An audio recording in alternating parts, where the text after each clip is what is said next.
लग्न लागले जेवायला गेलो होतो त्यात मला हुसकून दिलं भाऊ तिथून त्यात पुढे गेलो डायरेक्ट मागून नंबर लावायला लागला भाऊ 1 तास वाट पाहिजे तेव्हा नंबर लागला सांगतो मी तुम्हाला. रामकृष्ण आले मित्रांनो, आज मित्राच्या बहिणीचं लग्न होतं म्हणून मी मा भाऊ चालू होतं लग्नाला. मम्मीला सांगितलं पण मम्मी काय ऐकत नव्हती कारण की मम्मीला पण यायचं होतं. कपडे घालून बाहेर आलो तर काकी आली भाऊ म्हणे आज पोर आलंच नाटाफाटा करून चाललंय. म्हणलं चाललोय लग्नाला. मग काय एवढं इंटरनॅशनल असं वाटतं बनवलं ना डायरेक्ट खड्ड्यामध्ये रस्ते बनवले काय. रस्त्यावरून जाताना असं वाटतं की एखादं चॅलेंज घेऊनच रस्त्यावर चाललो काय.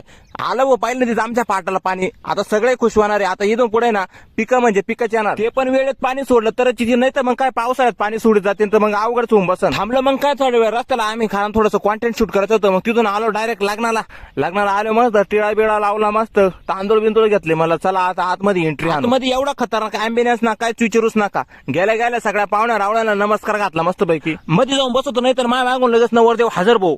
मग काय परत बाहेर आलो कारण बाहेर मस्त डीजेचा दणका चालू होता. नवरदेव मंडपामध्ये उभा एक गोडा तिकडे मोकळा होता. म्हणलं तिकडे जाऊन बसावं काय त्या गोडेव तो गोडा आपण घेऊन यावं काय ना आतमध्ये जाऊ द्या म्हणलं तो मालकाचा गोडा आहे आपल्याला येऊन बसलो नाही तर लगेच नवरदेवाना कचकन एंट्री आणून टाकली. मला बाबो खतरनाक दिसू राहिला अँबियन्स. भाऊ म्हणे तांदूळ कुठे म्हणे फेकायचे म्हणे. मला तांदूळ फेकायचे. मला थांबर तळायला अजून लग्न लागायला बाकी.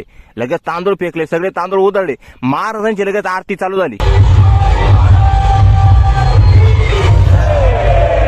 आरती झाली लगेच मंगलाष्टकाला सुरुवात झाली. मंगलाष्टकाला एंड केलं आणि डायरेक्ट जेवायच्या मैदानामध्ये उतरलो. मला चला पहिल्या पंक्तीला बसून घेऊ परत जेवायला भेटत नाही. ईद आलं तर पहिला आम्हाला हुसकूनच दिलं म्हणे ईद ज्याला उपाशी त्याला बसवायचं कुठे नाही तर दुसरे लोक लगेच येऊन बसा दे भाऊ. जागाच नाही अशी लोक निश्चित नंबर लावूनच बशी राहते मागं.